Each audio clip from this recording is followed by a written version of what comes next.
Prions ensemble.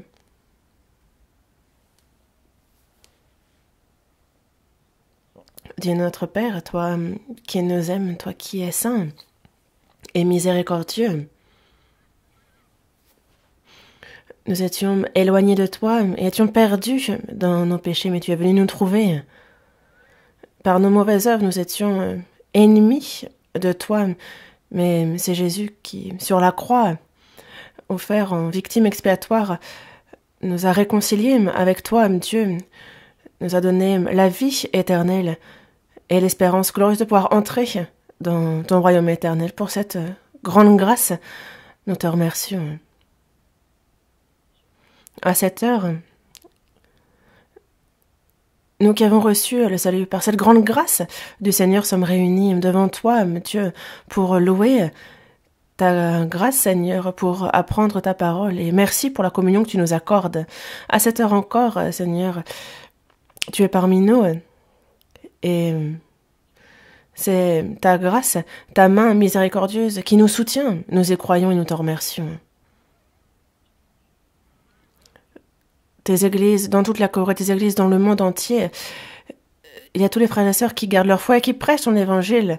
Garde-les dans la chair et dans l'esprit. Sois avec eux, Seigneur. Et que cette grande grâce que tu nous as donnée, nous puissions l'annoncer et que de nombreuses âmes soient guidées devant toi, Seigneur, et que ton œuvre du salut s'accomplisse grandement à ceux qui sont malades, à nos frères et sœurs qui souffrent. Accorde-leur la santé, que le reste de leur vie puisse être vécu pour ta volonté, pour ta gloire, qu'ils puissent servir ton Église, donne-leur l'occasion aussi de faire le service.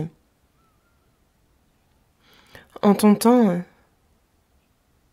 tu nous donnes la parole dont nous avons besoin et tu nous enseignes la voie à suivre, Seigneur. À cette heure encore,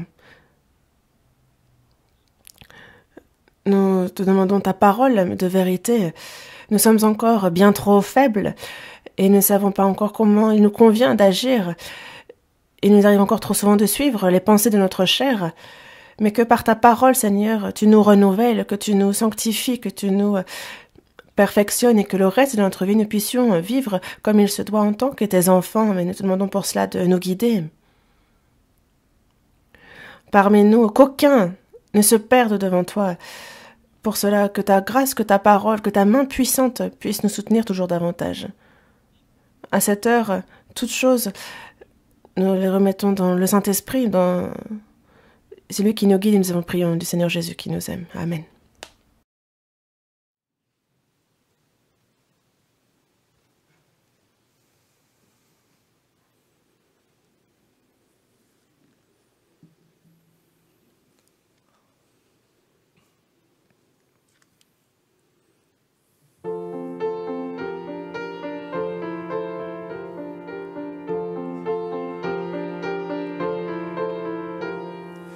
저 하늘에는 눈물이 없네 거기는 슬픔도 없네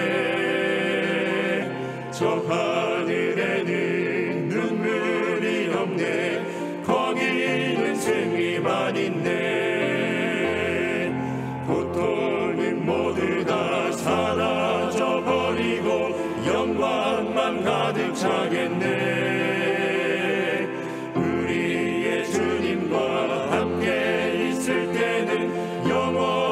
기쁨 있겠네 저 하늘에는 눈물이 없네 거기는 기쁨만 있네 저 하늘에는 눈물이 없네 거기는 찬송만 있네 세상의 근심은 사라져버리고 영광만 가득 차겠네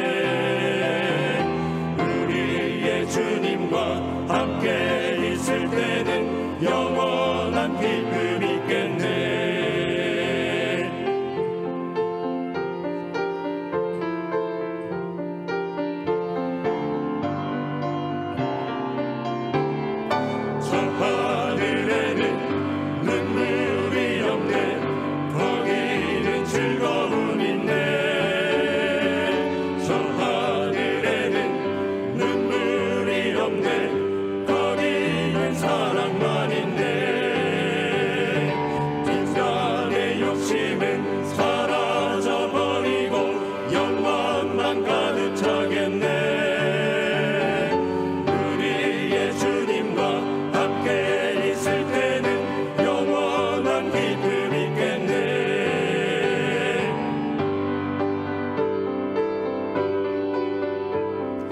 영원한 기쁨 있겠네.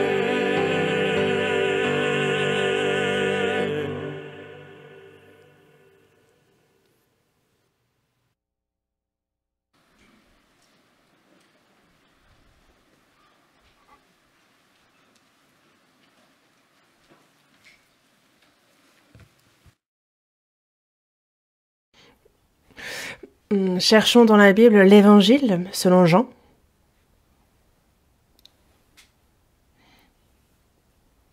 L'Évangile selon Jean.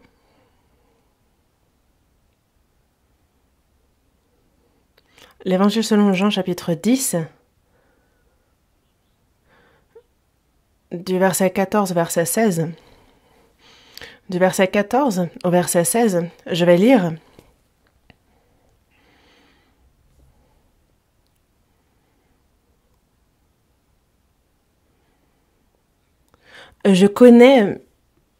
Je suis le bon berger, je connais mes brebis, et elles me connaissent. Comme le Père me connaît, et comme je connais le Père, et je donne ma vie pour mes brebis.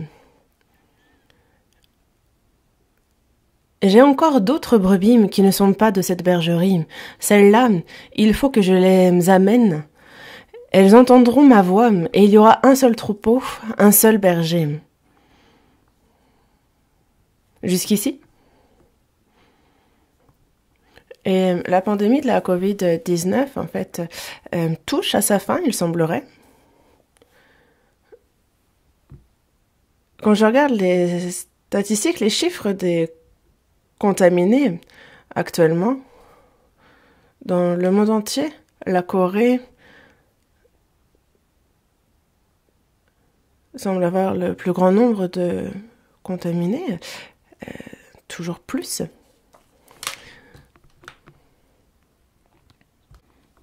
Plus même que les États-Unis, je pense qu'on a atteint un pic. Et quand on atteint un pic, ça veut dire que ça redescend ensuite. Aux États-Unis aussi, on était à des centaines de milliers de personnes par jour quand ça atteindait des pics. Mais on regarde les statistiques actuelles. On est à 30 000, 50 000. Et nous, on est justement à 38 000, 50 000.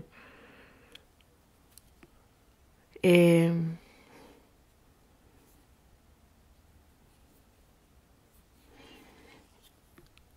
c'est assez ingérable aussi. Et donc désormais, en fait, on fait aussi le confinement à la maison. On a aussi les soins qui sont procurés dans les hôpitaux de proximité. Et il y a ceux pour qui souffrent gravement de la grippe et ceux pour qui ça se passe en grande incidence. Mais justement, on se dit, tiens, est-ce qu'on n'en verrait pas le bout de cette pandémie? On voit aussi, justement, en fait, que ce soit parmi les familles, on a aussi des prédicateurs qui sont testés positifs et qui sont confinés actuellement. Donc, on reste prudent. Il faudrait bien passer ce pic. Mais pourquoi ce genre de choses arrivent? Ça, il faut que nous le sachions. Nous, c'est à travers la Bible. Il nous est bien dit, quand vous verrez ces choses arriver, sachez que le Fils de l'homme est à la porte, qu'il est proche. Quel genre de choses? On voit une nation qui s'élève contre une nation, un royaume contre un royaume, donc des guerres. On entend des bruits de guerre.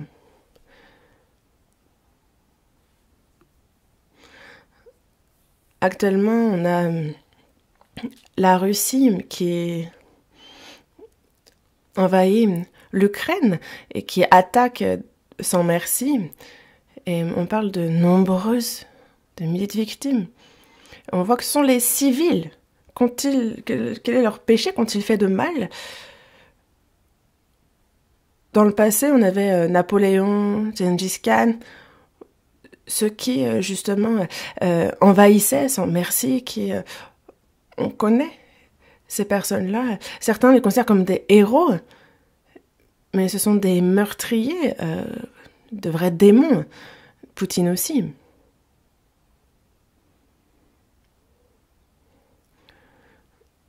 Il y a de nombreux pays dans le monde entier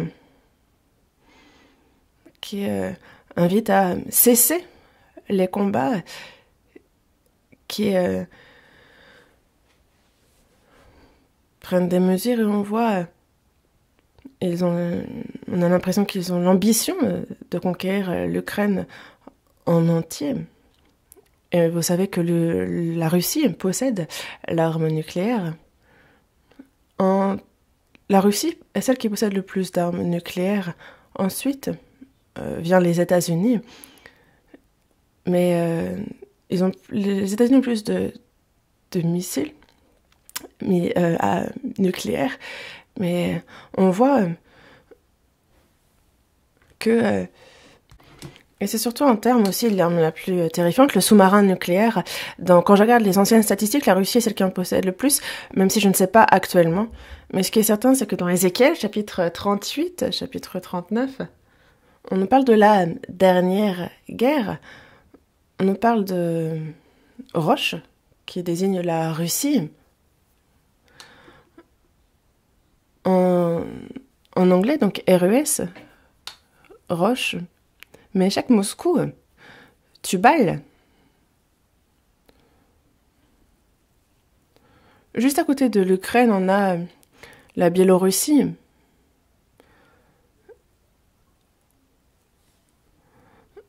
Et Minsk, qui est la plus grande ville par là, et ensuite Tubal, Meshek, Tubal. Dans tous les cas, la Russie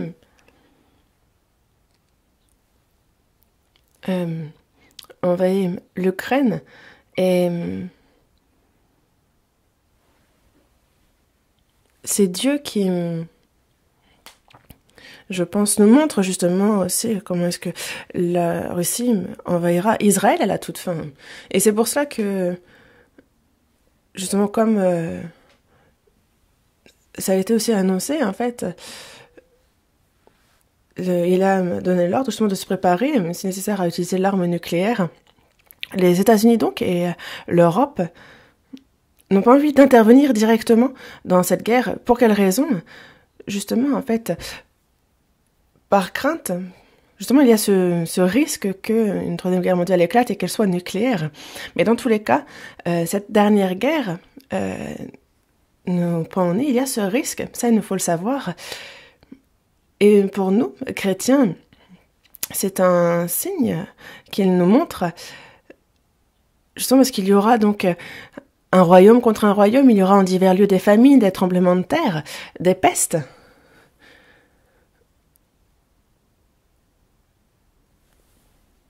Et on n'avait jamais imaginé cette pandémie de la Covid-19 se répandre aussi rapidement sur tout le globe. Et ce qui a amené à faire souffrir une grande partie de la population, que ce soit économiquement ou sous d'autres aspects, en fait, ce n'est autre que c'est une calamité, c'est une catastrophe. Mais c'est pour nous aussi un signe que Dieu nous montre à l'avance. Pourquoi nous montrer des signes? Pour nous dire que il pourrait mettre fin, ça directement, mais c'est afin que l'on s'y prépare. C'est pour cela qu'il nous donne ces signes. Il nous dit, tenez-vous prêts, préparez-vous. Le jour du retour du Seigneur est si proche, et nous le savons bien. Il faut nous préparer à la rencontre de notre Seigneur. Comment s'y préparer? Nous, en tant que chrétiens, si nous avons reçu le salut, il faut que nous vivons comme il se doit en tant que tel. Le salut n'est pas une doctrine, ce n'est pas une connaissance, ce n'est pas ainsi qu'on le reçoit, c'est la vie, c'est la conscience, c'est un salut qui s'accomplit à ces niveaux, c'est une personnalité qu'on a. Et le salut de Dieu est gratuit, tout le monde peut le recevoir, mais le résultat même de ce salut est que le Saint-Esprit vient en nous, qu'il y a en nous Cet amour qui naît et qui ne peut changer.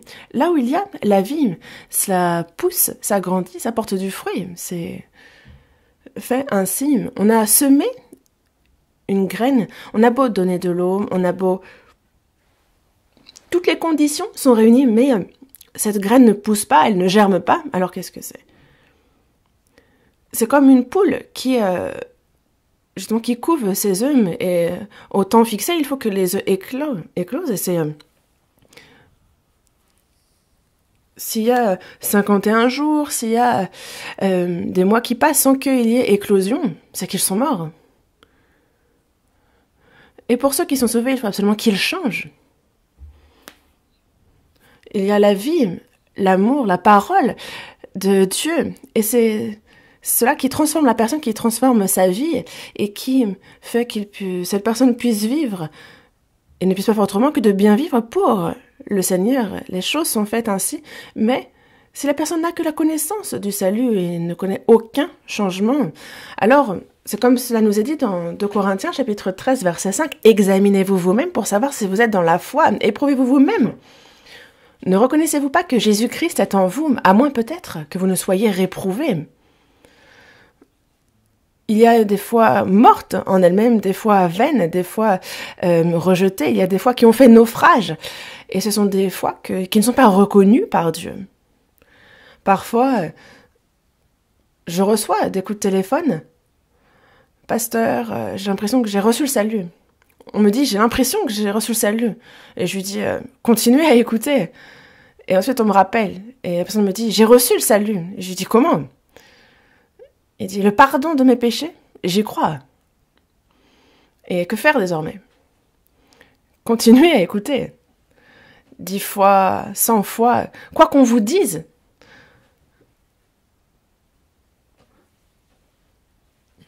Jusqu'à ce qu'il y ait une foi inébranlable, écoutez, encore et encore. Et quand on a cette foi, il y a forcément du changement. Quelles que soient les persécutions, les épreuves, on ne les craint plus. Et en tant qu'enfant de Dieu, alors on peut vivre comme il se doit. Et c'est comme ça que je réponds. Une personne qui a reçu le salut va forcément changer. Donc, lorsque le Seigneur va revenir, il va venir chercher ceux qui sont véritablement sauvés. Il vient chercher les fruits. Non pas seulement ceux qui sont sauvés, mais il vient chercher aussi les fruits. On voit, on met le grain dans le grenier et on met la paille, l'ivraie, on la jette et on la brûle, comme il nous l'a dit. Suis-je vraiment sauvé? Suis-je vraiment enfant de Dieu? Est-ce que mon cœur, est-ce que ma vie est en accord avec une vie de chrétien? Il faut s'examiner. Et il nous est bien dit d'examiner notre foi. Quand on est atteint de la Covid, en fait, on tousse, on a de la fièvre, on a des symptômes. Enfin, il y a des choses bizarres. Et des fois, on vérifie si c'est juste une grippe passagère ou est-ce que c'est bien la Covid. Et même si ce n'est pas ça, parfois, on fait des examens médicaux, n'est-ce pas? Et nous, c'est par la parole qu'il nous faut examiner notre foi. L'assurance du salut aussi, on l'a par la parole. Et après le salut, la vie du chrétien, il faut qu'on la vive en accord avec la parole aussi. Que dans notre cœur, que dans notre vie, il faut que cela corresponde à la Bible. Et Dieu, il faut que ce soit une foi reconnue par lui. Et comment examiner sa propre foi? C'est par la parole. Quelqu'un qui est sauvé, il y en a des preuves, plusieurs, quand on est véritablement sauvé. Et c'est pour cela que nous, il nous faut examiner, nous assurer de notre foi, il nous faut vivre comme il se doit en tant que sauvés. Veillez donc, puisque vous ne savez pas quel jour votre Seigneur viendra. Il y a beaucoup de versets comme celui-ci, n'est-ce pas? Et donc, veillez. Donc, en tant que chrétien, vivez comme tel. Réveille-toi, toi qui dors, relève-toi d'entre les morts. C'est écrit dans Éphésiens chapitre 5, verset 14. Ceux qui sont sauvés, mais il y a ceux qui dorment. Pourtant, moi aussi quand je dors, je fais de beaux rêves, mais je fais aussi des rêves complètement loufoques que j'aimerais ne pas faire d'ailleurs. Après, je me réveille et c'est pas un problème, enfin, c'est terminé, mais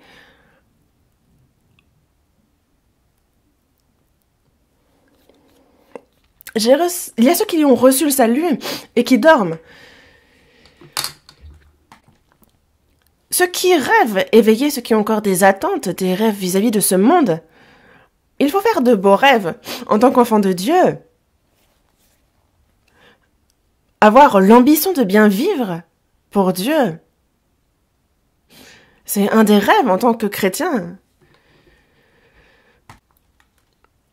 Le Seigneur va revenir et qu'on puisse se tenir devant lui sans être honteux, d'être résolu à cela. Et quel genre de personne nous faut-il devenir? Le savoir, ça c'est le genre de bon rêve que l'on peut avoir et ce rêve s'accomplit. Mais de se demander comment gagner beaucoup d'argent dans ce monde, comment vivre dans le luxe, comment profiter de cette vie, ça ce sont des rêves vains. Et on dit, mais ouvre les yeux ou réveille-toi. Il nous est bien dit, relève-toi, réveille-toi, toi qui dors. Relève-toi d'entre les morts. Justement, relève-toi d'entre les morts et Christ t'éclairera. Le temps de dormir est passé, il est temps de se réveiller. Dans Romains chapitre 13, verset 11, il est bien dit, « Cela importe d'autant plus que vous savez en quel temps nous sommes. C'est l'heure de vous réveiller enfin du sommeil. » C'est l'heure de vous réveiller enfin du sommeil parce que le jour du retour du Seigneur est si proche. Relève-toi d'entre les morts, réveille-toi, toi qui dors. Il y a ceux qui ne sont pas sauvés, ceux qui sont proches d'eux, ceux qui vivent de manière similaire à ceux qui ne sont pas sauvés, ceux qui, quand ils vont à l'église, on dirait des chrétiens, quand ils vont dans le monde, on dirait des non-sauvés. Qu'est-ce que c'est que ça?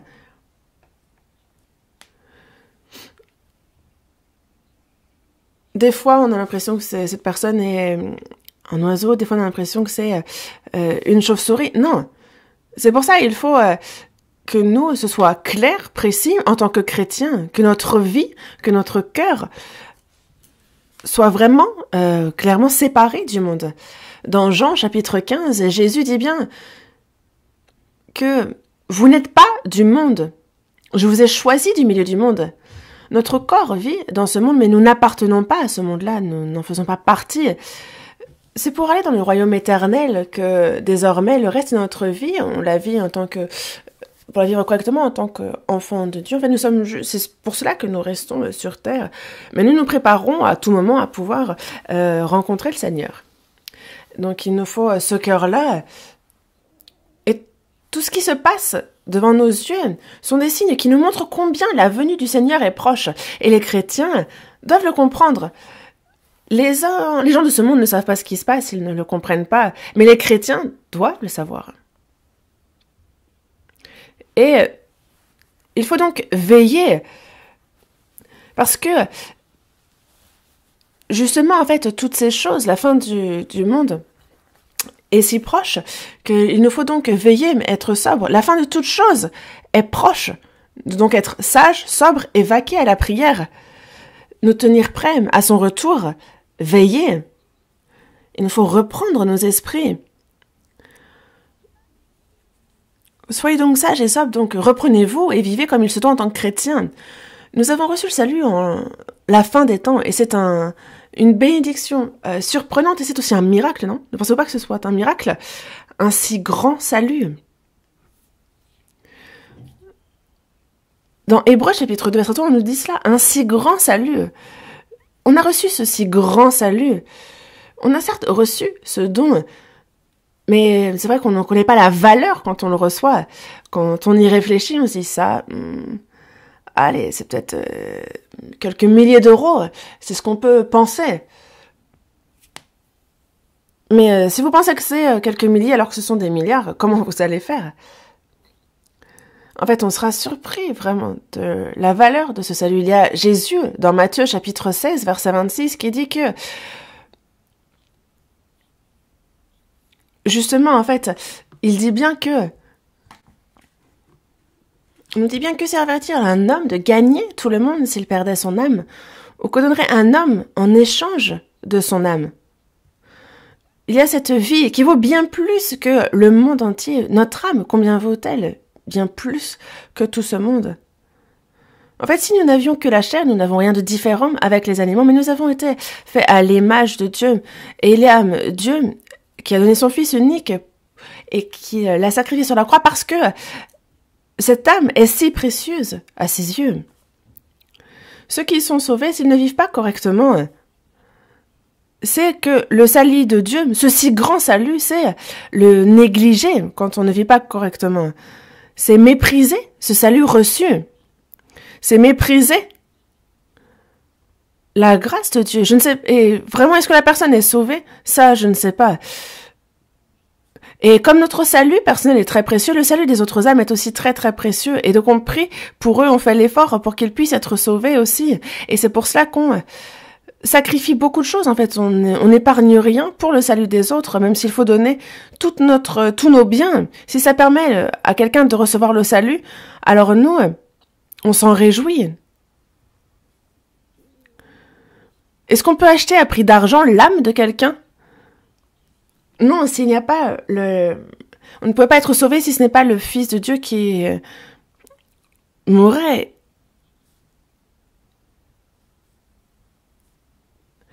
Et chacun d'entre nous, notre vie est si précieuse, celle de chacun d'entre nous, ça il ne faut pas l'oublier.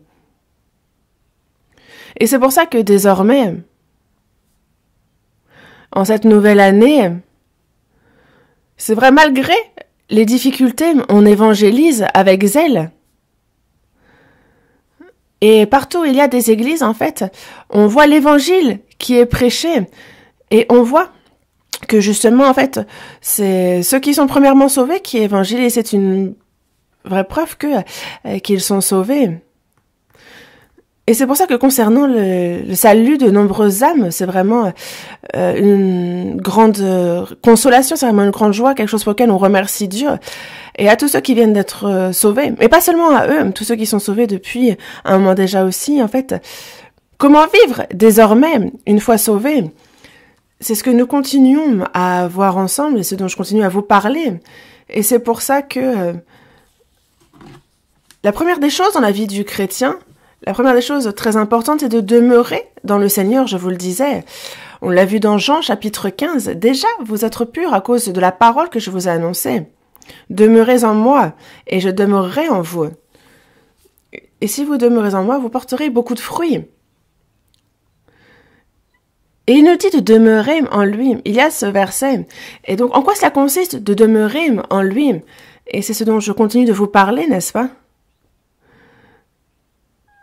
Et c'est vrai que on peut avoir l'impression que ça se répète, mais c'est important de continuer à écouter pour justement que cette parole se grave réellement dans notre cœur. Et comment faire justement si on veut que quelque chose soit cloué quelque part, il faut frapper fort. Parce que sinon, en fait, on peut le perdre, il faut vraiment que ce clou soit bien enfoncé. Comme ça, il ne tombe pas, il ne blesse personne. Et c'est pareil pour la parole de Dieu. Il faut que ce soit un clou fermement enfoncé dans notre cœur. Et c'est pour ça, en fait, est-ce qu'un coup de marteau suffit à enfoncer profondément un clou? Non. C'est pareil pour apprendre un mot en anglais, en fait, est-ce que vous arrivez à le mémoriser en ne le disant qu'une seule fois? On le lit encore et encore.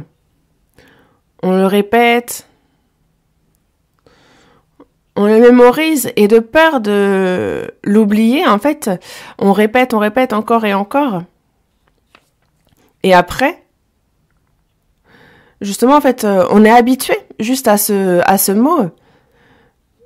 Parce que si on l'apprend juste une fois, ce n'est pas bénéfique, il faut constamment l'écouter, le répéter pour que vraiment on s'en souvienne et que ça se grave en nous. Et connaître beaucoup de choses, ce n'est pas ça qui est important, mais c'est d'avoir des paroles qui sont importantes, même si ce n'est que quelques-unes, et qu'elles soient gravées dans notre cœur. Alors vraiment, quand en plus on la pratique dans notre vie, c'est là la puissance de la parole.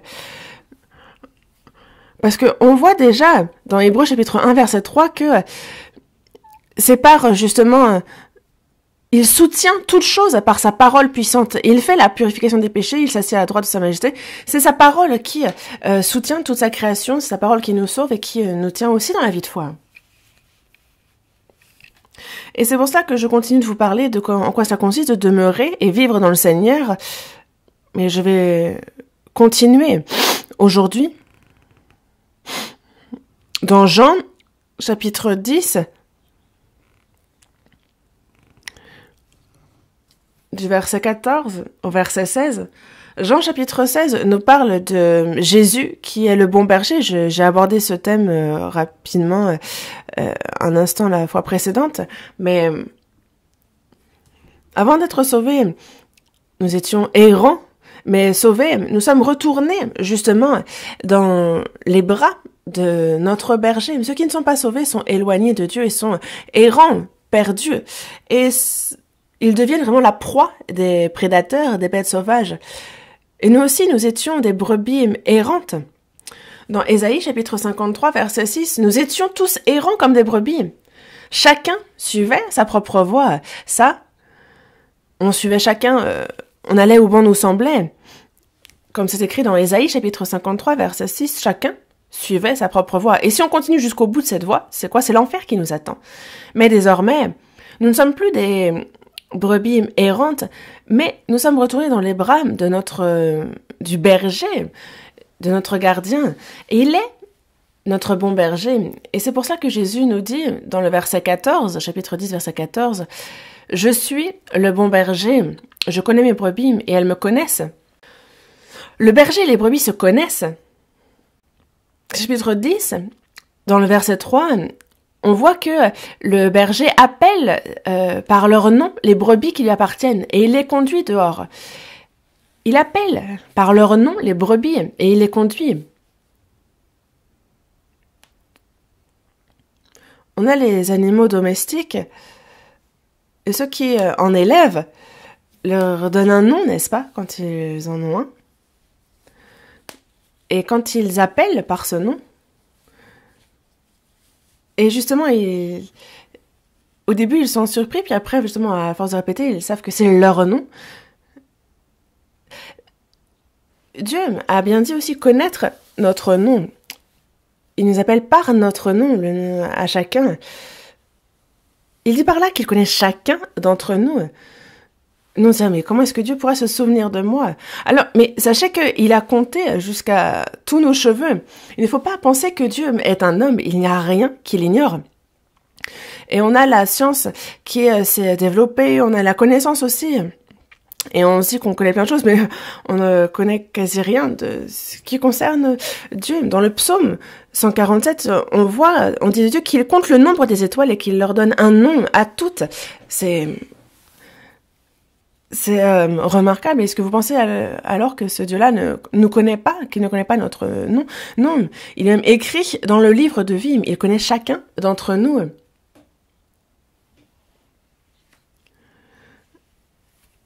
Et il ne nous laisse pas tranquilles non plus. Il ne nous laisse pas le temps d'avaler notre salive. Il a sans cesse ses regards sur nous.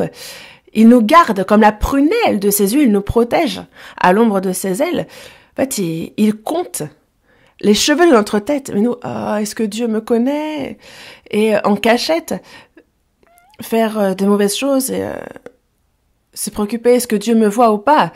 Regardez Jonas qui, justement, en fait, qui doit aller prêcher à Ninive, mais sur le bateau, en fait, il s'est dit, lui, il a pris la direction de Tarsis pour fuir, et il se pensait que Dieu ne l'avait pas vu, mais il a été jeté dans l'eau, il a été avalé par un grand poisson.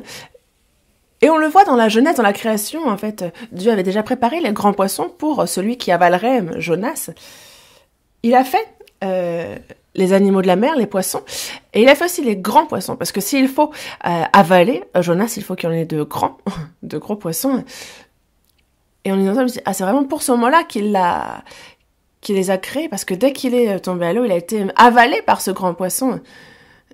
Et voyez combien Dieu nous connaît. Et même si la parole dit ceci ou cela, il y a ceux qui disent non, mais la parole c'est la parole, mais moi je vais faire comme bon me semble. Alors que la parole nous dit bien que Dieu se charge de tout, pour notre esprit, pour notre chair. Mais il y a ceux qui, même s'ils écoutent la parole, en fait, ils veulent vivre à leur manière, comme bon leur semble. Mais il y a alors les promesses de Dieu qui ne peuvent pas s'accomplir. Parce que Dieu, lui, tient toujours, quoi qu'il arrive, ses promesses. Et s'il ne tient pas ses promesses, ce n'est jamais arrivé.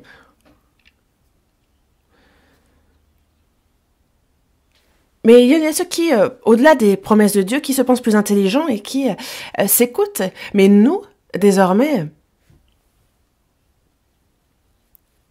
en tant que brebis qui sommes élevés par Dieu, par ce bon berger qui est Jésus, ce n'est pas un simple berger, c'est un berger qui va jusqu'à donner sa vie. Il donne sa vie pour ses brebis.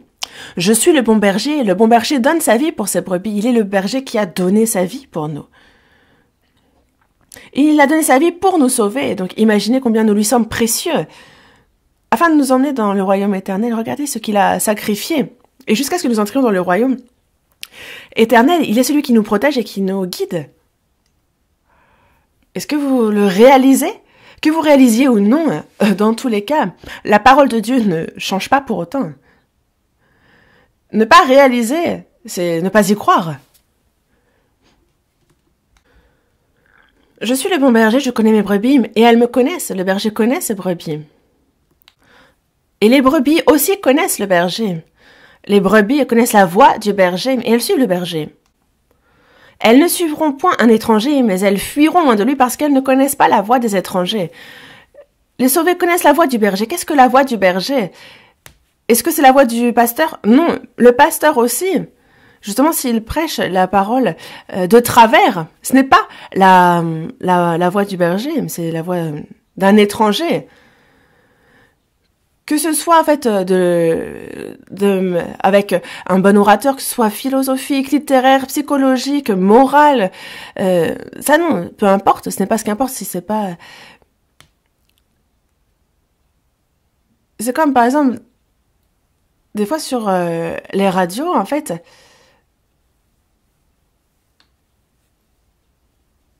justement, la radio, en fait, telles que ce soit les informations, les actualités, que ce soit quelques programmes, quel que soit son contenu, en fait, il faut que ce soit diffusé sur les ondes, clairement. Et la personne qui parle,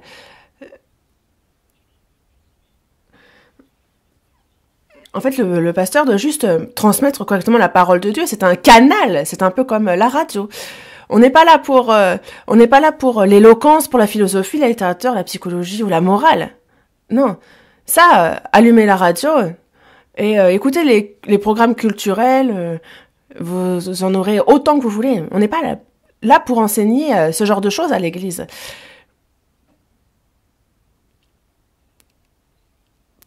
C'est comme un cuisinier. Il y a les ingrédients, toutes sortes d'ingrédients. Mais on peut pas manger tout et n'importe quoi. En fait, il faut bien cuisiner certaines choses. Il y a ce que les enfants peuvent manger, ce qui convient aux personnes âgées, ceux qui sont plus faibles, les plats qui sont bons pour la santé. Et le cuisinier, en fait, il va préparer en conséquence pour que chacun puisse bien manger. Et la compréhension de la Bible est difficile, mais la personne qui prêche prie. Elle étudie, justement, elle se plonge dans la parole. Et elle doit bien enseigner cette parole. Alors,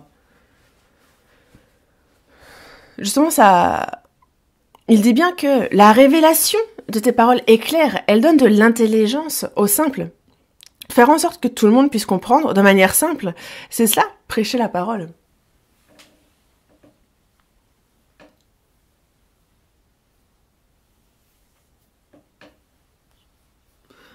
Dans le verset 15, « Comme le Père me connaît et comme je connais le Père, je donne ma vie pour mes brebis. » Ce verset aussi est vraiment un verset surprenant. Comme le Père me connaît et comme je connais le Père. Comme le Père m'a aimé et moi aussi je vous ai aimé. Le Père me connaît et je connais le Père. Le berger connaît les brebis connaissent le berger. Connaître, c'est vraiment surprenant. Après s'être marié, désormais, on vit pendant un certain moment et on se connaît. L'époux connaît l'épouse et l'épouse son époux, et donc c'est une communion intime.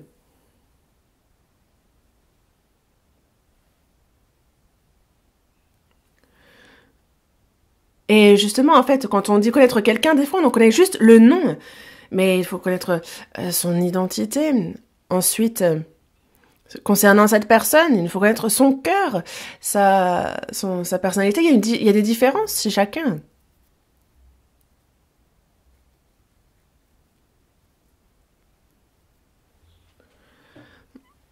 Et les hommes aussi sont proches les uns des autres. Et plus on est proche et plus on se connaît. Et plus on apprend à connaître quelqu'un, plus on voit qu'il y a du bon et du mauvais.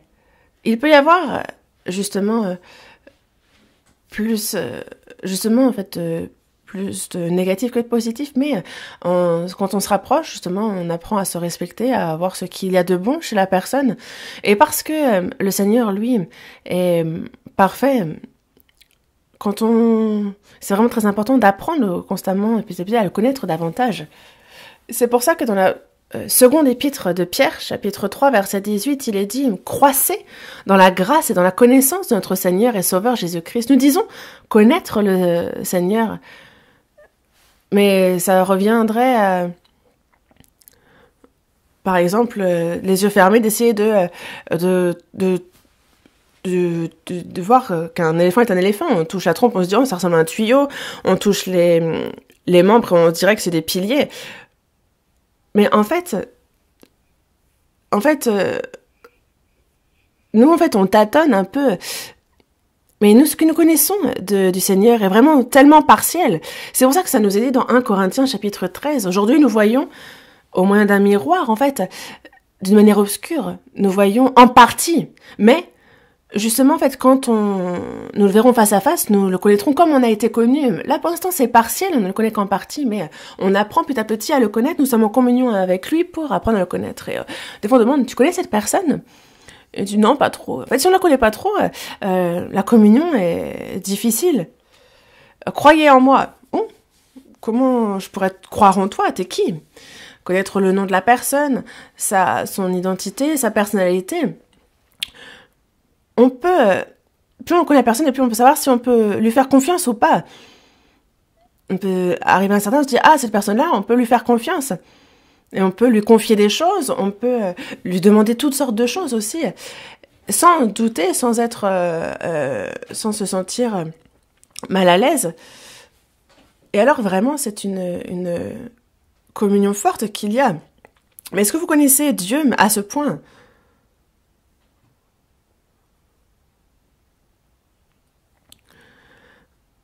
Comme le Père me connaît et comme je connais le Père, et je donne ma vie pour mes brebis.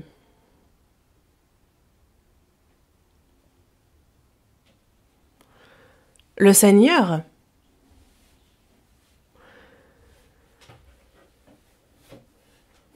justement, c'est pour ses brebis qu'il a donné sa vie. Il est mort en silence. Mais imaginons que, justement, en fait, on ait quelqu'un qui soit mort à notre place. Est-ce que c'est une grâce que nous pourrions oublier ?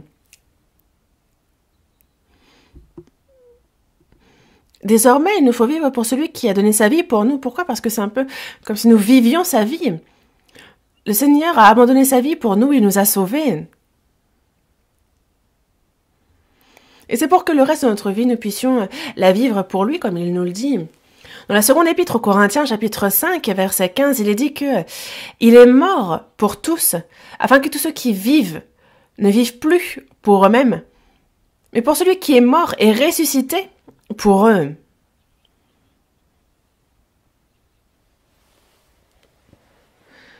Pourquoi Jésus est-il mort pour nous ? Pourquoi nous avoir sauvés ? Pour que désormais nous ne vivions plus le reste de notre vie pour nous-mêmes, mais pour celui qui est mort pour nous, celui qui est mort et ressuscité pour nous, qu'on ne vive plus pour nous-mêmes. Le Seigneur est mort pour nous, il nous a sauvés. Est-ce que c'est juste une histoire comme ça Est-ce que c'est quelque chose que l'on retrouve dans les séries? C'est ça?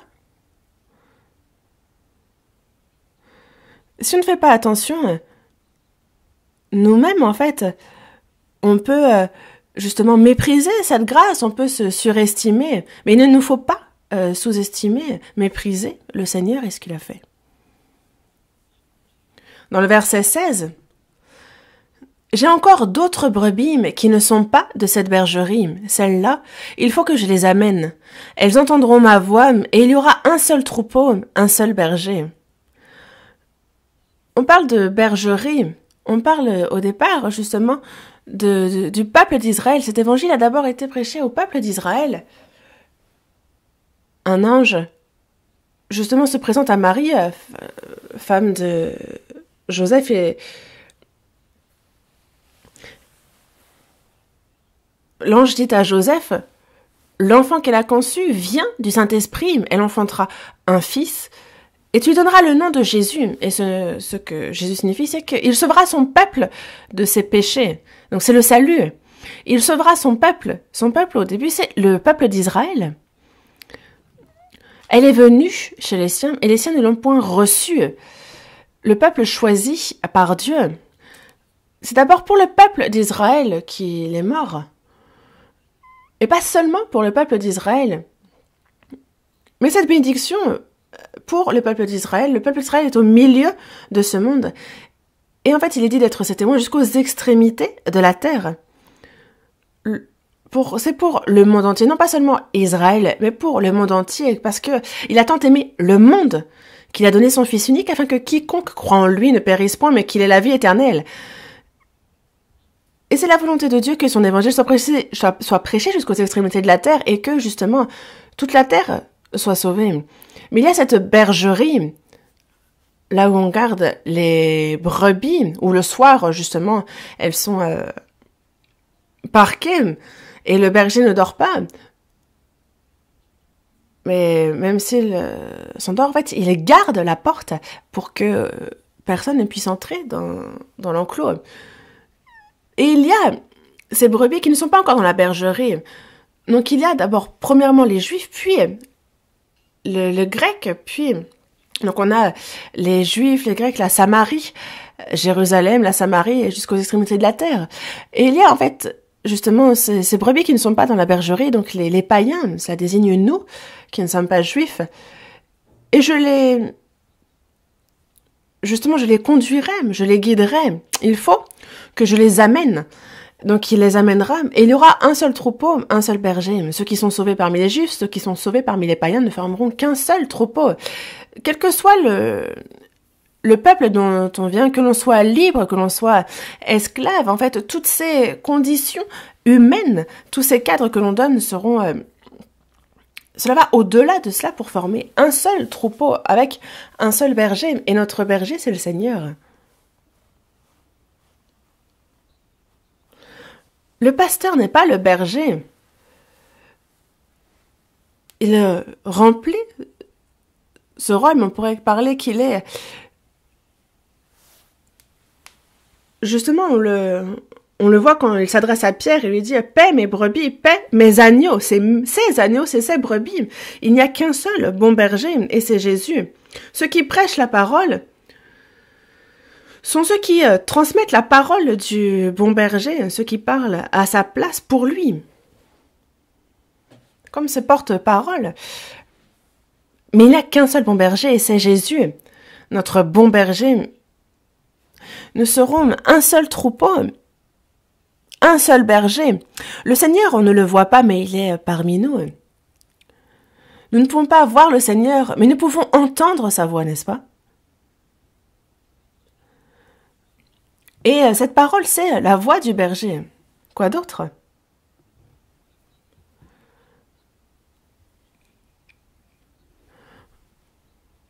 Il y a justement cette parole qui nous donne constamment, la parole du Seigneur.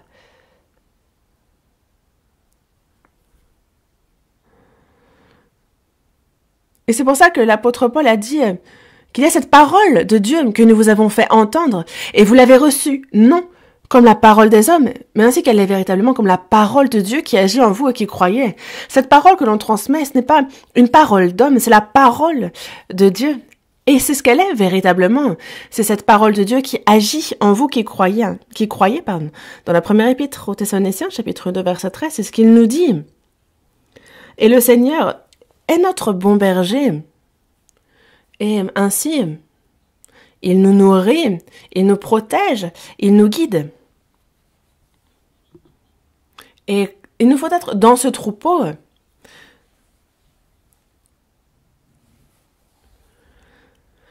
Et il y a ce troupeau uni par le Saint-Esprit. Et c'est quelque chose avec lequel je vais vous casser les oreilles dans le futur aussi, en fait. Quand on est sauvé, on n'est plus seul. Il y a Dieu notre Père, celui qui nous a sauvés. Il y a Jésus qui est mort pour moi. Il y a le Saint-Esprit qui nous a fait connaître cette grâce. On a le Père, le Fils, le Saint-Esprit. Il y a cette Trinité. Et on a aussi les frères et sœurs sauvés, avec lesquels nous formons un seul troupeau, un seul berger et une seule brebis. Non, il y a dans ce troupeau beaucoup de brebis. Et justement, il y aura un seul troupeau, un seul berger. Et ce troupeau, c'est l'Église en soi. L'Église ecclésiale, le troupeau saintement séparé, le troupeau séparé, afin de se rendre dans le royaume éternel, séparé pour servir le Seigneur. Ce troupeau saint, les saints, c'est justement le troupeau saint, le troupeau séparé. Et c'est pour ça que, en quittant ce troupeau, on ne peut pas recevoir la protection, l'éducation ne peut pas être guidée par le Seigneur. Il nous faut être attaché au troupeau. Première épître de Pierre, chapitre 5, verset 8. À l'écran également. Première épître de Pierre, chapitre 5, verset 8.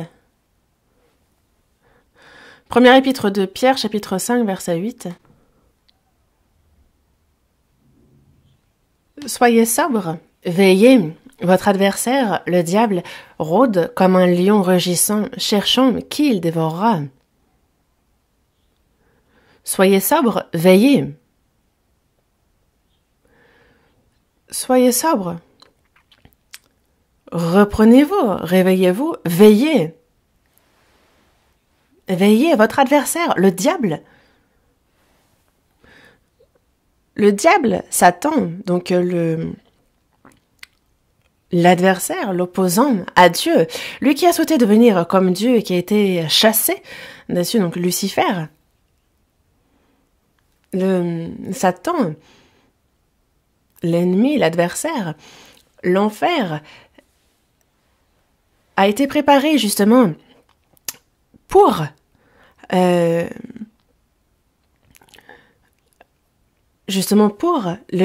diable. Mais il n'y a pas été envoyé directement. Pourquoi? Parce qu'il y a d'abord, il faut que ceux qui rentrent dans le royaume des cieux, en fait, surmontent les tentations que le diable lance. Et c'est pour ça qu'il a été laissé sur cette terre. Et on a vu Adam tomber face à la tentation. On a Jésus, lui, qui est venu. Jésus est venu, il a accompli son œuvre. Mais ceux qui ne sont pas sauvés, on voit que le diable fait en sorte qu'ils ne le soient pas. On le voit on voit que, justement, le diable fait tout qu'ils ne soient pas sauvés. C'est comme la graine. Elle est semée. Et elle est semée sur, par exemple, le long du chemin, il y a aussi les oiseaux qui viennent. Et on voit bien qu'il y a justement le diable qui vient et qui enlève cette parole pour faire en sorte que les gens de ce monde, en fait, il leur ferme les oreilles, les bouches pour qu'ils ne soient pas sauvés. Dieu existe. Non, il n'existe pas. Les choses se sont faites toutes seules. Pourquoi est-ce que l'homme aurait une âme? Non. Nous, c'est l'homme et l'évolution du singe. Tu ne savais pas? Si on meurt, c'est la fin. Pourquoi est-ce qu'il y aurait un enfer? Pourquoi est-ce qu'il y aurait un paradis? Et en fait, c'est vraiment un lavage de cerveau qui est accompli. comme les communistes le font, en fait, et qui font justement de leur peuple leur pâture. Les communistes, en fait, on a justement des... En fait, justement, en fait, tous les habitants, justement, ont un lavage du cerveau. Et justement, est-ce que vous pensez que dans les pays communistes, le peuple est égal? Regardez, par exemple, la Russie. Après, 2 fois par an, j'avais l'occasion d'aller évangéliser à Moscou, en fait, justement. J'y allais constamment. Humainement parlant, c'est un pays où on n'a pas envie d'aller 2 fois. On y va parce qu'on a de la peine pour, justement, les âmes. Mais, donc il y a une minorité qui sont vraiment des oligarques et qui sont vraiment très très riches. Et par exemple, on en a ça se compte en milliards. Et en fait, ils ont tout. En fait, il y a justement ceux qui font du commerce, en fait, avec les politiciens. Il y a cette mafia. Alors que la majorité, justement, la grande majorité, souffre de la pauvreté, de la faim. Et c'est ça, le communisme. Et si vous regardez ce que fait Poutine, c'est ça. Et la Chine, je m'excuse.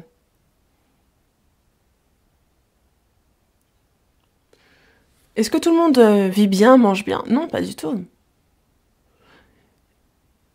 Qu'est-ce que la démocratie aussi? En fait, la démocratie, si on ne fait pas attention, ça peut aussi devenir une dictature dans le sens où, normalement, c'est le peuple qui est censé être le maître.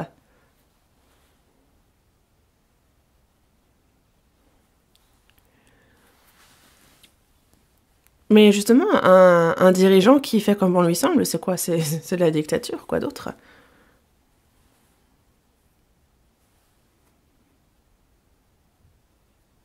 Le diable, lui, fait des hommes ses esclaves, ses serviteurs. Il se les approprie, il fait en sorte qu'ils ne croient pas, qu'ils ne soient pas sauvés. C'est l'œuvre qu'il fait. S'ils sont sauvés, alors on écoute la parole de Dieu. Et puis les hommes, donc on ne tombe plus dans ce genre de doctrine. Mais il fait en sorte, justement, qu'ils ne croient pas. Parce que justement, pour les incrédules, dont le Dieu de ce siècle a aveuglé l'intelligence afin qu'ils ne vissent pas briller la splendeur de l'évangile de la gloire de Christ, qui est l'image de Dieu. En Corée du Nord, justement, il y a du brouillage d'ondes pour que seules certaines chaînes radio, certaines chaînes télévision puissent passer.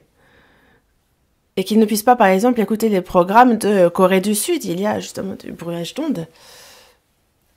Et ceux qui regardent en cachette sont attrapés. Et ils font en sorte qu'ils ne puissent pas voir les séries, qu'ils ne puissent pas regarder les actualités. Et que seulement...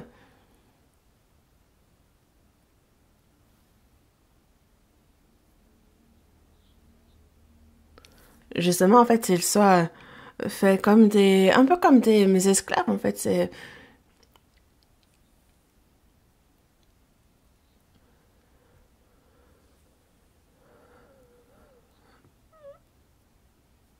Justement, en fait, ce sont des mensonges qui sont répandus concernant les États-Unis, qui seraient non pas le pays de la liberté. En fait, il y a une propagande répandue, mais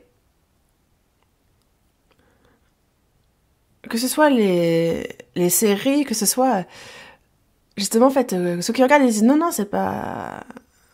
Ils disent c'est faux.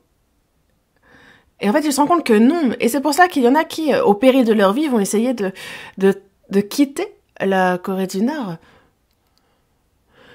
Et pendant des dizaines d'années, ils sont en train justement de goûter la liberté. Mais si on ne reçoit pas le salut, même si on a l'impression d'être libéré, on est toujours esclave du diable. Et c'est pour ça que le diable...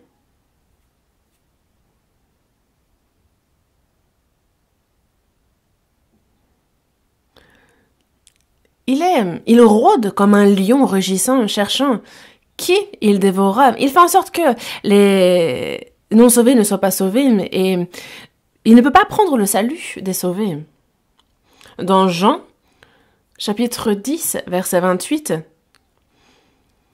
il est dit, je leur donne la vie éternelle, et elles ne périront jamais, et personne ne les ravira de ma main. Personne, justement, ne peut les ravir de la main du Père, parce qu'il est plus grand que tous. Et donc on ne pourra jamais périr. Certains disent que, quand on est sauvé, si on ne fait pas attention, si on commet des erreurs, alors on finit en enfer. Non. Si on est véritablement sauvé, en fait, on est enfant de Dieu et il n'y a plus rien qui puisse nous conduire en enfer. Personne ne les ravira de ma main. Il donne la vie éternelle. Et elles ne périront jamais. Et personne ne les ravira de ma main. Et il nous a rachetés au prix de son sang. Et il ne nous laissera plus. Certains, justement, imaginons qu'il donne justement quelque chose pour s'approprier autre chose. Quand on a quelque chose de très précieux, on va le mettre dans un endroit bien gardé, en fait. Et si on est encore mal à l'aise, en fait, on va le mettre dans un coffre-fort, dans un endroit très sécurisé pour bien garder ce trésor. Dans les coffres-forts au fond, sous terre, dans les banques.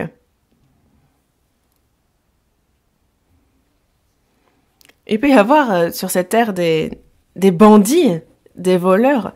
Mais pour ce qui est de la vie des enfants de Dieu, le diable ne peut pas s'en saisir. Personne ne les ravira de ma main. Donc nous sommes dans la main du Seigneur et dans la main du Père. Donc il y a une double protection. Une double sécurité. La vie que nous avons reçue est la vie éternelle. Et c'est donc vraiment, il y a tout un dispositif de sécurité pour qu'on ne perde pas cette vie. Il ne peut pas donc nous prendre notre salut, mais il peut faire en sorte que nous ne vivions pas bien notre vie de foi. Parce qu'en fait, il rôde comme un lion. Comme un lion, justement, qui cherche ce qu'il dévorera si vous allez dans le parc de Serengeti en Afrique, vous avez les troupeaux de gnous, vous avez le bétail, et il y a des lions, des hyènes, des guépards qui sont autour et qui regardent quelle sera leur prochaine proie. Mais qui sera leur proie? Leur proie sont ceux qui s'éloignent du troupeau. Et même les jeunes progénitures, lorsqu'elles sont dans le troupeau, elles sont en sécurité. Et il y a ceux qui cherchent justement à disperser le troupeau. Parce que si on disperse le troupeau, alors il y a les plus faibles qui vont pouvoir être attrapés facilement. Vous l'avez déjà vu certainement. Mais votre adversaire, le diable, rôde comme un lion, rugissant, cherchant qui il dévorera. Comme un lion qui est affamé, qui cherche qui il va dévorer.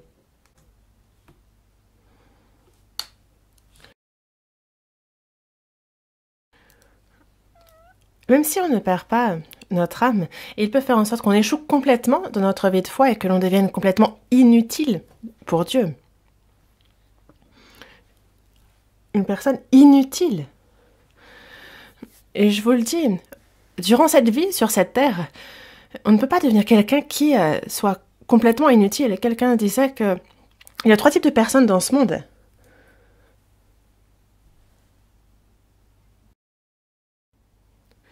Ceux qui sont comme l'araignée. En fait, elle fait sa toile. Et justement, ce qui se prend dans sa toile, en fait, elle les lie. Et elle suce, justement, les sucres à l'intérieur. Et il y a aussi ceux qui sont comme les fourmis. La fourmi, elle, en fait, elle mange ce qu'elle gagne. En fait, elle est très, très, très ailée. En Afrique, il y a justement les fourmis grecques qui sont toutes petites, mais elles font des maisons de 3 mètres. Et c'est bien plus surprenant que l'homme qui construit le Empire State Building. C'est une fourmi qui fait ça.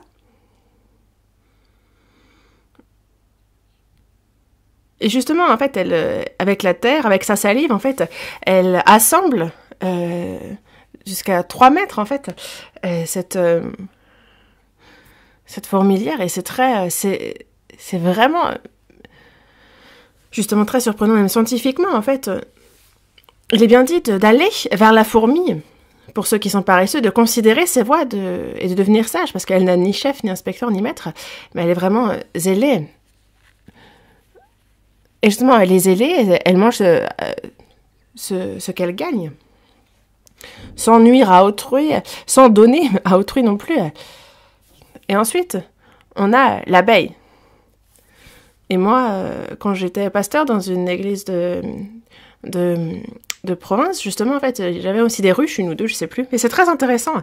Les abeilles, elles sont zélées, mais on se rend pas compte à quel point les abeilles sont vraiment fidèles. On a la reine, on a les abeilles ouvrières. Et en fait, justement, en fait, qu'elles dorment ou qu'elles veillent, en fait, elles sont super zélées. En fait, elles travaillent tant qu'elles vivent quelques mois. Et donc, il y a le miel qu'on récupère et que l'homme mange. Elle travaille jusqu'à sa mort pour aider, pour donner aux autres. Donc on a 3 types de personnes dans ce monde. L'araignée, celle qui va essayer de prendre à autrui par tous les moyens et qui vit pour détourner des autres. Il y a la fourmi, celle qui travaille et qui mange le fruit de son travail. Elle est gentille, mais elle n'aide personne. Elle n'apporte rien aux autres, en fait, justement. Donc, des gens qui sont comme la fourmi. Ni bon ni mauvais, en fait. Ça, c'est à moi, ça, c'est à toi, en fait. Bon, c'est pas une mauvaise chose. Mais s'il n'y a que ce genre de personnes, en fait, ça n'apporte rien aux autres. Mais il y a celles qui se sacrifient et qui aident autrui, ceux qui sont comme l'abeille. Les chrétiens doivent être comme l'abeille. Faire des efforts, être zélé, travailler, gagner de l'argent, se donner de la peine, se sacrifier pour le salut des autres, pour les frères et sœurs, pour ceux qui sont plus faibles, pour ceux qui sont dans la difficulté, les aider, me sacrifier, pour justement apporter, pour aider autrui. C'est là le chrétien. Le chrétien ne peut pas devenir comme l'araignée. Et comme la fourmi non plus, qui ne nuit pas mais n'apporte rien non plus. Le chrétien, lui, doit, pour autrui, pour la gloire de Dieu, faire que les autres soient sauvés, les aider, justement. Et c'est ça qui est agréable, c'est ça qui glorifie Dieu. Et nous devons être ceux qui vivent pour ça. Est-ce qu'il y a un membre de notre corps qui soit inutile ? On ne peut pas ne pas avoir d'yeux, ne pas avoir d'oreilles, de nez, de bouche, de doigts, d'orteils. Et il n'y a en nous aussi aucun organe interne qui soit inutile. Certains disent, je pense que l'appendice, on peut l'enlever quand même. Moi aussi, en fait, j'ai eu des problèmes avec l'appendice et donc j'ai dû l'ôter. Mais on a besoin de tout. Ceux qui n'ont pas d'appendice, justement, ne peuvent pas devenir astronautes. Ils ne peuvent plus pas aller dans l'univers. C'est parce qu'on en a besoin. On a bel et bien besoin. Dans tous les cas, dans notre corps, tout ce qui s'y trouve est là parce que c'est nécessaire, afin de faire, justement, que ce corps fasse ce que la tête ordonne. On ne peut pas vivre sa vie de foi seul. Le Seigneur œuvre, il agit, et il le fait à travers nous, il le fait à travers le troupeau.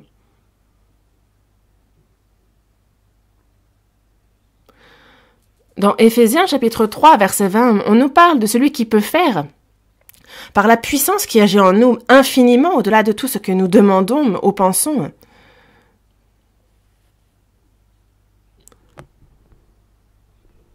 Moi, je ne peux pas, mais nous pouvons. Dieu aussi. C'est à travers le troupeau qu'il œuvre. Vous le saviez ?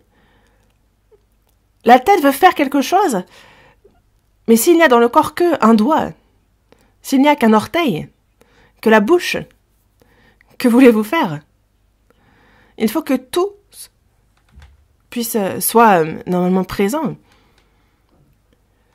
Et nous, en fait, chacun d'entre nous, en fait, nous sommes des êtres qui ne peuvent pas ne pas être là. Nous pouvons nous passer de personne dans l'Église. Et on ne peut pas être quelqu'un qu'il soit là ou qu'il soit pas là, qui ne change rien. Ceux qui disent, oh, moi, que je sois là ou pas, ça change rien. Non! Il n'y a personne qui soit comme ça. Il est dans ce monde. S'il y a quelqu'un qui soit inutile dans ce monde, on me dit, pars vite. Je m'excuse, mais comment est-ce qu'alors, d'autant plus, les chrétiens pourraient-ils devenir inutiles aux yeux de Dieu? Comment est-ce qu'il pourrait y avoir une telle contradiction? Et nous aussi, si on a quelque chose d'inutile parmi nos objets, on le met vite à la poubelle. Nous avons ce dont nous avons besoin qui nous est utile. De nos jours, les maisons sont plus étroites et est-ce qu'on accumule les déchets pour autant? Non. Ce qui n'a pas d'utilité, en fait, il vaut bien mieux les jeter au plus vite. Est-ce qu'il y a des êtres qui soient inutiles aux yeux de Dieu? Réfléchissez-y. Moi, devant Dieu, me suis-je utile? En quoi? Dieu sait très bien.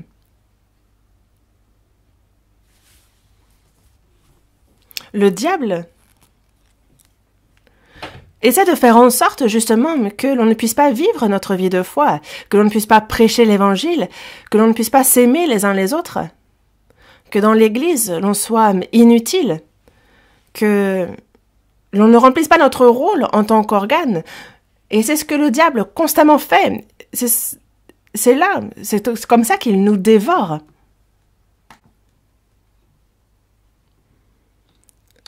Il nous dit bien donc de soyez sobre, veillez, parce que le diable, on ne peut pas être utilisé par lui.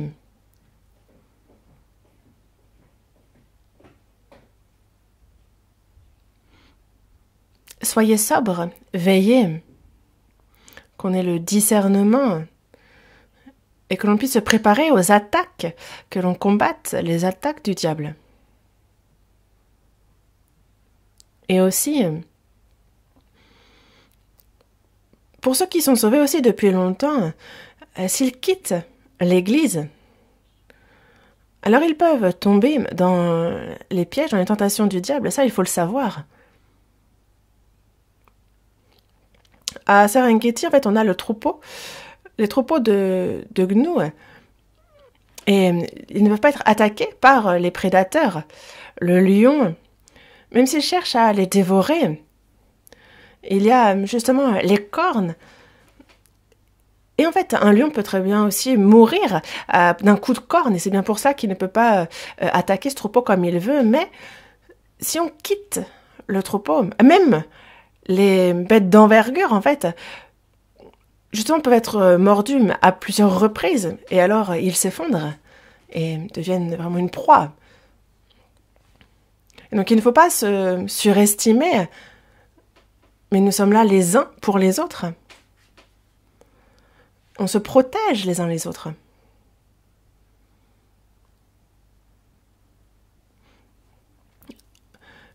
On ne peut pas être justement non plus alimenté des grâces divines si on quitte le troupeau.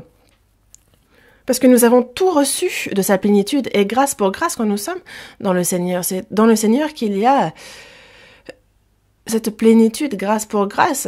Il y a ces grâces en abondance, toutes les choses divines dont il nous nourrit.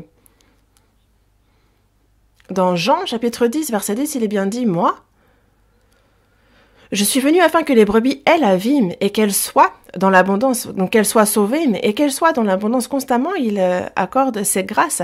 Le salut, on le reçoit une fois, mais ces grâces abondantes, être la plénitude de ces grâces, en fait, il nous en nourrit constamment. Où? Dans son Église. Ensemble. Vous le saviez? Je vous en prie, mais ne quittez pas cette Église. Colossiens, chapitre 2. Colossiens, chapitre 2, verset 8. Colossiens, chapitre 2, verset 8. Colossiens, chapitre 2, verset 8. Pour ceux qui n'arrivent pas à chercher rapidement, c'est à l'écran. Colossiens chapitre 2, verset 8. Prenez garde que personne ne fasse de vous sa proie par la philosophie et par une vaine tromperie, s'appuyant sur la tradition des hommes, sur les rudiments du monde, et non sur Christ. L'église de Colosse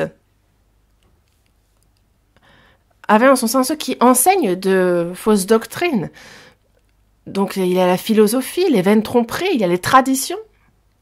Certaines personnes, en fait, c'est la philosophie, c'est la littérature, le côté littéraire, c'est le côté psychologique. Est-ce qu'il y a un enseignement meilleur que celui de la Bible? Pourquoi avoir besoin de ces choses-là? La philosophie, une vaine tromperie. La philosophie aussi, il y a aussi une philosophie saine. La philosophie en soi, il est certes difficile de comprendre. Et quand on envoie les enfants à l'école, j'insiste qu'on ne les envoie pas dans le département philosophie. Moi, quand j'étais en école de théologie, en fait, on avait un professeur de philosophie.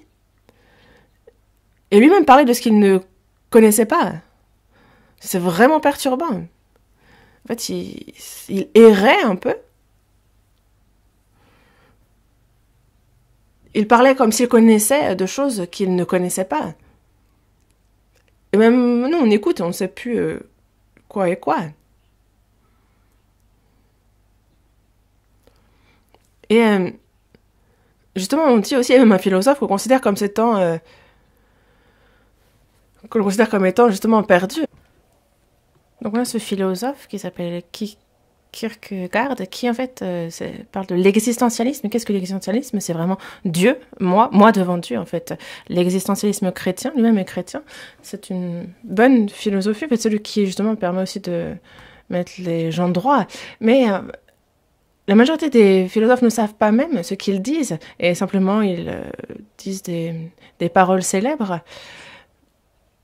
Et justement, en fait, on voit dans Éphésiens aussi que on nous parle des philosophes, justement, à Athènes, les stoïciens, et donc des débats avec ces philosophes aussi.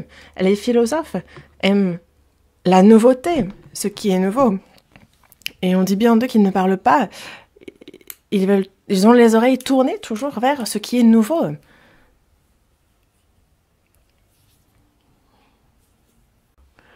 Quand j'étais à Mokpo, en fait, il y a une montagne très haute.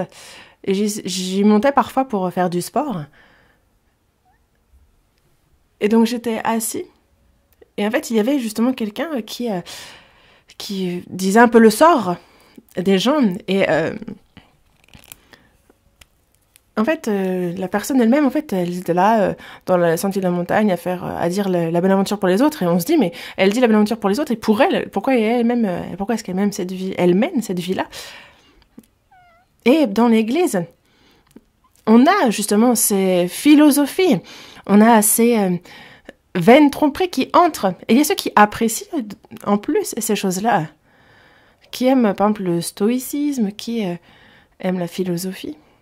L'apôtre Paul, dans Actes, a bien enseigné.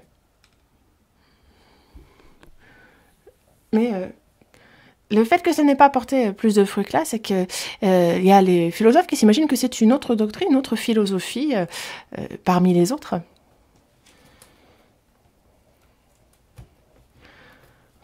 Colossiens, chapitre 2, verset 18. Qu'aucun homme, sous une apparence d'humilité et par un culte des anges, ne vous ravisse à son plein gré, à son gré, le prix de la course. Qu'aucun homme, sous une apparence d'humilité et par un culte des anges, ne vous ravisse à son gré, le prix de la course. À l'église de Colosse, il y avait tellement de faux docteurs, de fausses doctrines, de faux enseignements. En fait, on a l'apparence d'humilité. Il y a l'apparence, mais n'est pas véritablement humble.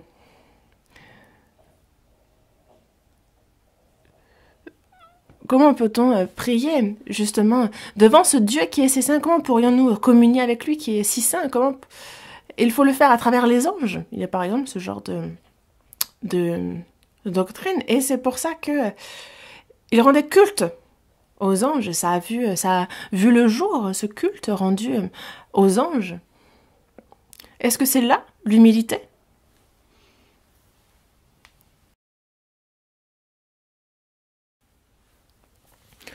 Nous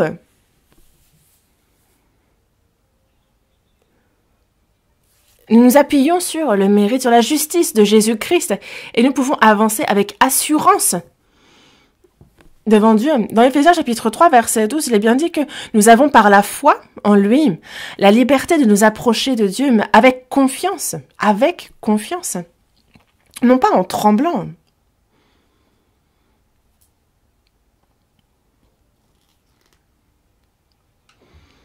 Dans la première épître à Timothée, chapitre 2, verset 5, il dit qu'il y a un seul Dieu et aussi un seul médiateur entre Dieu et les hommes, Jésus-Christ, homme. Jésus est Dieu. Et il est venu dans un corps charnel afin de mourir pour nous sur la croix. Mais que disent les catholiques? Les catholiques, quand on regarde les chaînes, ils disent Marie, toi qui es une femme sainte, bénie et précieuse, et le Fils qui est sorti de ton ventre est aussi précieux, écoute notre prière. Je m'excuse, mais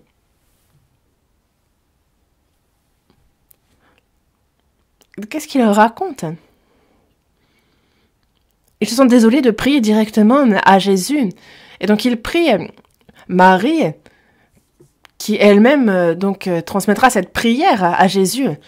Comment est-ce que nous pourrions directement prier Jésus? Mais est-ce que vous avez vu ça écrit quelque part dans la Bible? Et si Marie demande quelque chose à Jésus, qu'est-ce qui va se passer? Non. Dans Jean chapitre 2, on voit qu'ils ont été invités aux noces et il y a le vin qui est venu à manquer. Et Marie dit à Jésus, il n'y a plus de vin, il n'y a pas quelque chose que tu puisses faire? Et Jésus, qu'a-t-il répondu? Femme, qu'y a-t-il entre moi et toi? Il dit à sa mère, femme. Ça, c'est pas que nous, comme on le pense, nous par exemple, c'est pas comme nous si on dit à notre mère, femme. Non, c'est pas ainsi. Voir une personne qui a de l'âge, par exemple, si on dit de cette personne, par exemple, on peut élever la personne en disant cher monsieur ou monsieur, il y a des termes qui élèvent la personne. Femme. Lorsque Jésus a été crucifié aussi, il y avait à ses pieds Marie qui disait de son fils, il meurt. Il dit femme. Femme, regarde, voilà ton fils. Il y avait l'apôtre Jean, il lui dit, ne me regarde pas moi, voilà ton fils. Et il dit aux disciples, voilà ta mère, en désignant Jean, voilà ta mère. Il a donc déterminé la relation mère-fils au pied de la croix, parce qu'elle était tout le temps là, mon fils, mon fils. Et le ventre de Marie n'a été que simplement utilisé pendant plusieurs mois. Mais est-ce qu'elle est véritablement sa mère? Les mages venus d'Orient, quand ils arrivent à Bethléem, est-ce qu'ils ont adoré Marie? Non. Ils se sont prosternés devant l'enfant, le bébé. Et donc, Marie n'est pas une intermédiaire. J'étais à Mexico et en fait, il y a en fait des idoles vénérées par les habitants. Et en fait, il y en a tellement qu'on ne peut pas tous les dire, mais il y avait une grande idole, et c'est Marie. Ils ont fait une grande statue de Marie. Et c'est la première idole de cette ville. Et justement, il y a un culte rendu à Marie. Et c'est complètement une hérésie, en fait. C'est une secte parmi des sectes de faire cela. Où est-ce qu'il est écrit de servir Marie? Où est-ce qu'il est écrit de prier Marie?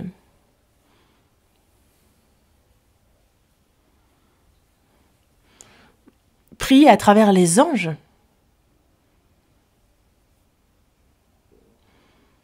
Ce sont de fausses doctrines, c'est une fausse humilité.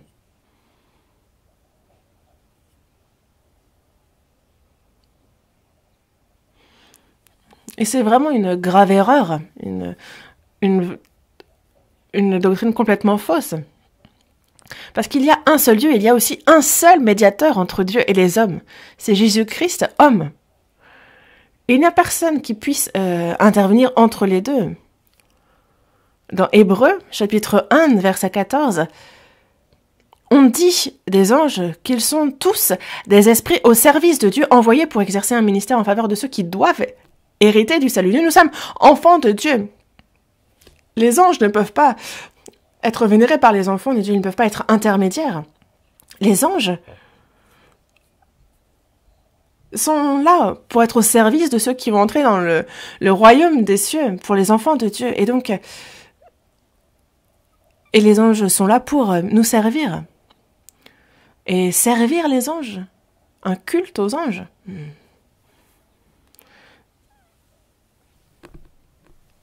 Je ne sais pas s'il existe encore des églises qui disent qu'il faut servir les anges, mais en fait, il y a tellement d'autres doctrines farfelues un peu partout que...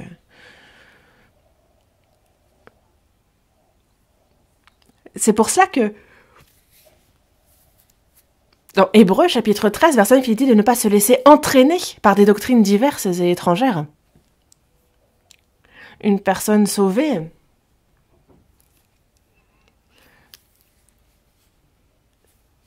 il y a ces doctrines diverses étrangères qui entrent pour faire tomber, pour faire échouer les sauvés. Et dans Galates, chapitre 2, verset 4, on nous parle de ces faux frères qui s'étaient furtivement introduits et glissés parmi nous. Ceux qui ne sont pas sauvés et qui font semblant d'être sauvés, qui... Frères, sœurs... Ah. Quand j'étais dans la province du Cholla, il y a longtemps, il y avait une sœur... Elle faisait des témoignages, mais extraordinaires, vraiment. Wow.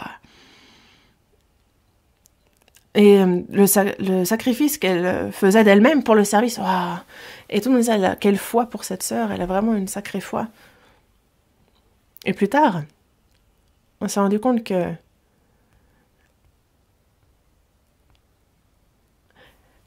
elle fait un témoignage comme quoi elle a un terrain qu'elle va justement vendre et le donner pour... elle va le donner à l'église, mais elle a pas l'argent pour payer les impôts. Et en fait, donc elle a demandé à tel ou tel pasteur, elle a demandé de l'argent à tel ou tel, puis après, elle a pris quelques milliers et puis en fait, elle a disparu. Et on s'est rendu compte plus tard que c'était justement en fait une escroc professionnelle. Et en fait, elle se disait sauvée, mais c'était une fausse sœur qui s'était furtivement introduite et glissée. Justement. Et ces faux frères, justement, se glissent furtivement. Dans la seconde épître de Pierre, chapitre 2, verset 1, il est dit « Il y aura de même parmi vous de faux docteurs. »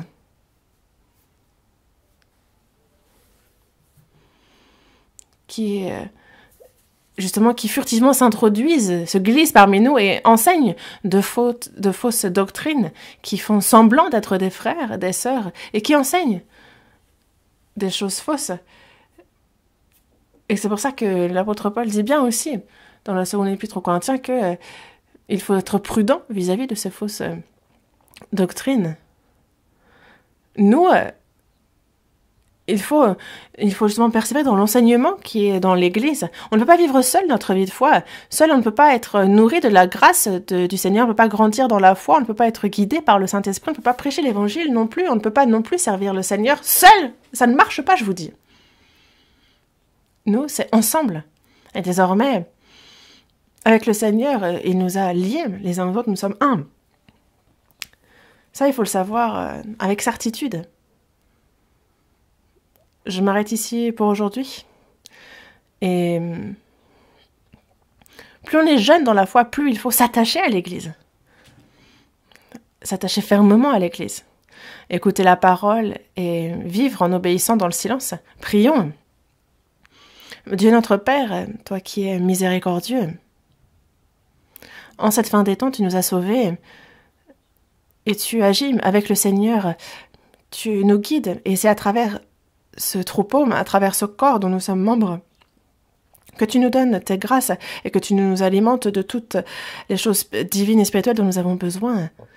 Toi que nous puissions servir le Seigneur qui est notre tête, notre chef, que nous puissions obéir et vivre pour ton œuvre et que tu sois glorifié. Merci pour cette grâce que tu nous accordes. Que, Seigneur, en tant que membre du corps dont tu es la tête, que nous puissions bien nous charger du rôle qui nous incombe et soutiens-nous par ton esprit que nous évangélisions jusqu'au jour de ton retour. Garde-nous, guide-nous. Qu'aucun parmi nous ne quitte ce troupeau saint. Seigneur, retiens chacun. Nous avons prié au nom du Seigneur Jésus. Amen.